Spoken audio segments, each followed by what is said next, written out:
रचिन रविंद्र ने जड़ दिया शतक, नो डाउट, पहला उनका न्यूजीलैंड के बाहर शतक, भारत में पहला शतक, well done Rachin Ravindra. Team Saudi ने बना दिया 50 या 356 की हो गई लीड। अरे भारत तो फंस जाएगा, स्ट्रगल करेगा, पर ऐसा हुआ नहीं है। 125 रन से भारत अभी भी पीछे है, लेकिन in the mean time Virat Kohli 9000 के मुकाम तक पहुंच जाते हैं, रोहित शर्मा अर्धशतक बनाते हैं, सरफराज धोखा नहीं देगा, 450 से ऊपर रन, 10 विकेट गिरे हैं। दूसरा दिन था, वैसे तीसरा था पर एक्चुअली में दूसरा था। बहुत इंटरेस्टिंग रहा है, बड़े सारे टॉपिक्स हैं बात करने के लिए।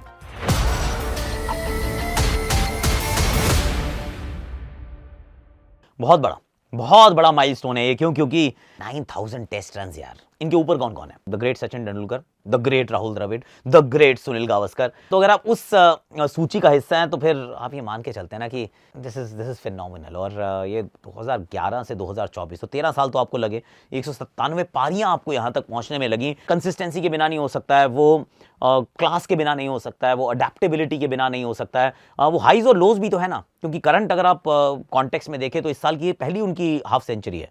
ऑफकोर्स ज़्यादा नहीं खेले हैं, 5 मैच की वो टेस्ट श्रृंखला थी, उसको मिस किया था। पिछली सीरीज में रन नहीं बने थे, पिछली इनिंग में रन नहीं बने थे। तो फिर ये सब कुछ उतार चढ़ाव बहुत बार आते हैं। फिर चाहे वो वेस्ट इंडीज़ का इनॉग्रल दौरा हो, फर्स्ट वाला जो था tour to the West Indies, या फिर इंग्लैंड का 2012 I think, if I remember correctly. So ऐसे बहुत बार उतार चढ़ाव आपने देखे हैं अपने करियर में। वहाँ से यहाँ तक आना, दिस इज़ फिनोमिनल। जो पहली 15 गेंदें थी, I think that was telling कि अभी रिदम ढूंढ रहे हैं, थोड़ा फॉर्म ढूंढ रहे हैं। पर ग्रेटनेस क्या सिखाती है? समय बुरा है तो बुरे समय को भी थोड़ा सा समय दो, समय जो है वो बदल जाएगा। अच्छा नहीं रहा तो बुरा कैसे रह जाएगा भाई? तो बैटिंग की भी फिलॉसफी बिल्कुल सेम रहती है कि आप ना वेट करो, उस समय को आपने काट दो किसी तरीके से। अगली लग रहा है तो भी लगने दो, खुद के मन में डाउट आ रहे हैं तो भी आने दो, पर खड़े रहो। और जब वो खड़े रहे तो फिर वो पहला एक चौका आता है, 15वीं गेंद पे पहला सिंगल आता है। उसके बाद तो यार वो स्वीप भी मारा, कूद के सामने छक्का भी मारा, जो ड्राइव मारे वो क्लास थे। और एक वो ग्लेन फिलिप्स को जो down the ground rest, Kohli की कलाइयाँ, दे आर एब्सोल्युटली ब्यूटीफुल। हाँ, तो थोड़े से ट्रेडमार्क, थोड़े से क्लासिक शॉट्स हमने देखे उनके बल्ले से। और जिस स्पीड पे बैटिंग करी, see that's another important bit कि आपने मैच को ना बड़ी तेजी से आगे की तरफ बढ़ाते गए हैं। कहीं से भी आपको देख के ये नहीं लग रहा कि आप पिछड़े हुए हैं इस मैच में। विराट कोहली का जो स्वर्णिम करियर जो है, उसमें एक ये बहुत बढ़िया सा पड़ाव है कि ये सिर्फ एक पड़ाव है छोटा सा, इससे आगे चलते जाएंगे। ये अमाउंट 10,000 तक भी इनको पहुंचना है। ये जरूर एक बात रही कि पिछले एक मैच था जो बांग्लादेश वाला था, जिसमें इनसाइड एज नहीं पता चला था, लगा था, उन्होंने डीआरएस नहीं लिया। यहाँ पे आउटसाइड एज लगा था, वो पता नहीं चला, इन्होंने डीआरएस लिया। Sometimes these things also happen. Strange था कि इनसाइड एज आउटसाइड एज आपको पता नहीं चल रहा कि आपके बल्ले पे लगी है या नहीं लगी है। But these things also happen. अगर आपका 13 साल लंबा हो, 197 टेस्ट पारियों वाला अगर आपका करियर होता है, तो वो सारे उतार चढ़ाव उसमें आ जाते हैं। But then let's celebrate Virat Kohli for the way he has played. और ये वाली पारी भी आउट हो गए, दिल थोड़ा मेरा टूटा जरूर है। मैच में थोड़ा सा फर्क शायद पड़ा होगा, पर वेल प्लेड यार, आउटस्टैंडिंग।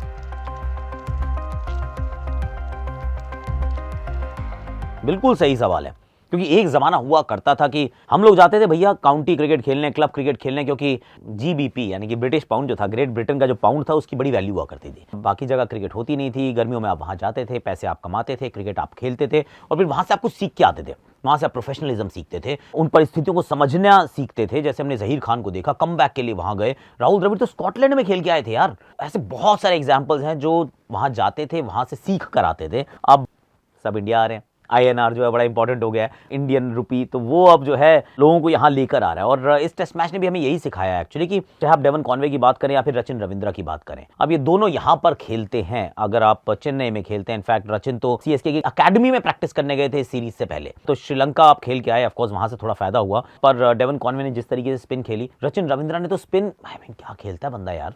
डेवन कॉनवे की चलो पहले दिन की कहानी थी, let's focus on Rachin Ravindra right now. Bangalore से कनेक्शन भी है, पेरेंट्स यहीं के हैं, खुद का जन्म जरूर वेलिंगटन में हुआ, पर राहुल और सचिन का जो नाम मिलके रचिन बना है। भाई ने बहुत बढ़िया बैटिंग की, और 2 भाग थे इनके एक्चुअली बैटिंग के।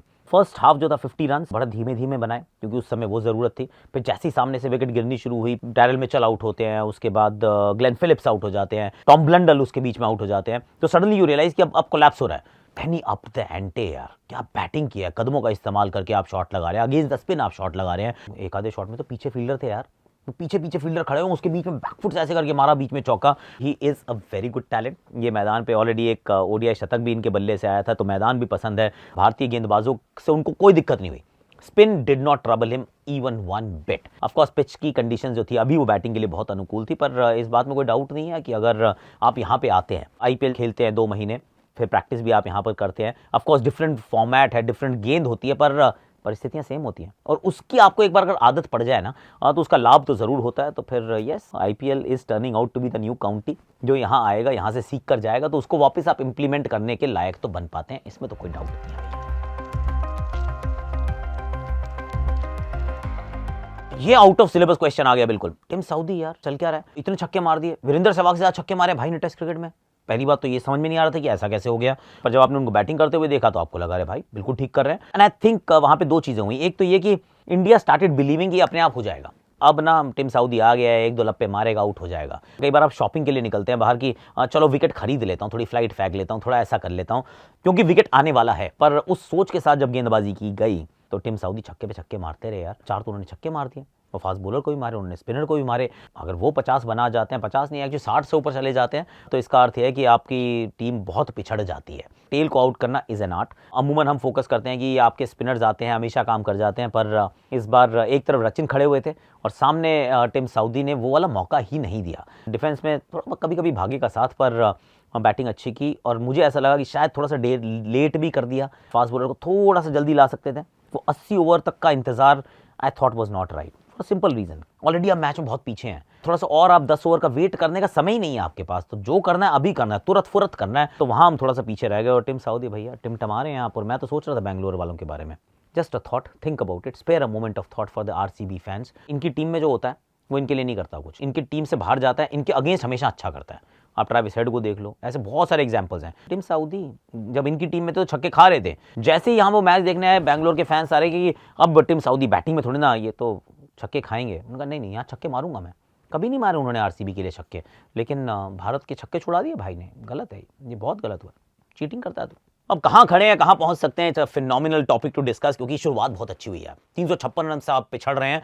आई मीन इससे लीड आप कभी कंसीड कर ही नहीं है ना, अपने पर कर लिया है, क्योंकि 46 पे कभी आप आउट हुए नहीं थे, आप हो गए हैं। वहां से फिर शुरुआत बड़ी इंपॉर्टेंट है कि आप कैसे शुरू करते हैं। यशस्वी जायसवाल बहुत अच्छी बैटिंग कर रहे थे, खराब शॉट मार दिया मेरे विचार में कि थोड़ा सा जल्दबाजी कर दी। ये execution of the shot was not good, क्योंकि पिछले ओवर में ऑलरेडी एक स्वीप और एक ड्राइव का, एक चौका, एक दुक्का आ चुका था।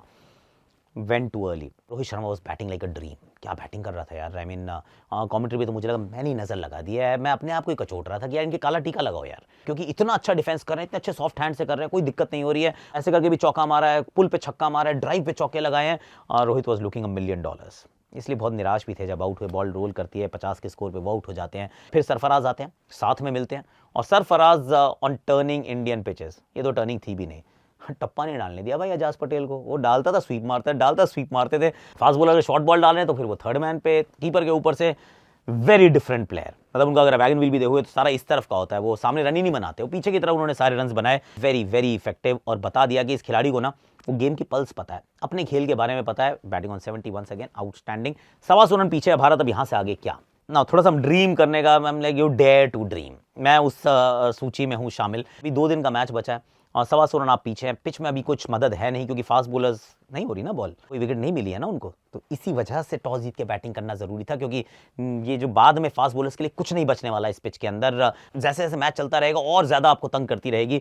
So yes, bat first, that's the kind of surface you play on. मैं कह रहा हूँ अगर क्लस्टर्स में विकेट नहीं गिरे, गुच्छे में विकेट नहीं गिरे, 15-15 ओवर के बन जाए सिर्फ साझेदारियां, अगली विकेट गिरे वो मतलब फर्स्ट सेशन के मिड में गिरे, ड्रिंक्स पे गिरे, उसके बाद लंच के आसपास गिरे, अगर ऐसे करके गिरी ना, we will be in a stage जहां पे रन बन जाएंगे। मुझे लगता है अगर अब भारतीय टीम 150 से 175 रन अगर आगे हो गई, बिलीव इट और नॉट, 46 पे आउट होने के बावजूद भारतीय टीम इस मुकाबले को जीत सकती है। पर लेट्स बी ऑनेस्ट, आसान नहीं होगा, क्योंकि 356 रन की कहानी यही है। दबाव इतना ज्यादा होता है, कहीं ना कहीं कुछ गलतियां होती है, कोई नीचे रहती है गेंद, कोई भारी किनारा लगता है, सो उसके से थोड़ा सा बच के रहना है। पर अश्विन तक बैटिंग है अपनी, कुलदीप भी बैटिंग कर लेता है, so I am keeping my fingers crossed. Like share subscribe comment, notification घंटी अभी बजा दो फटाफट से।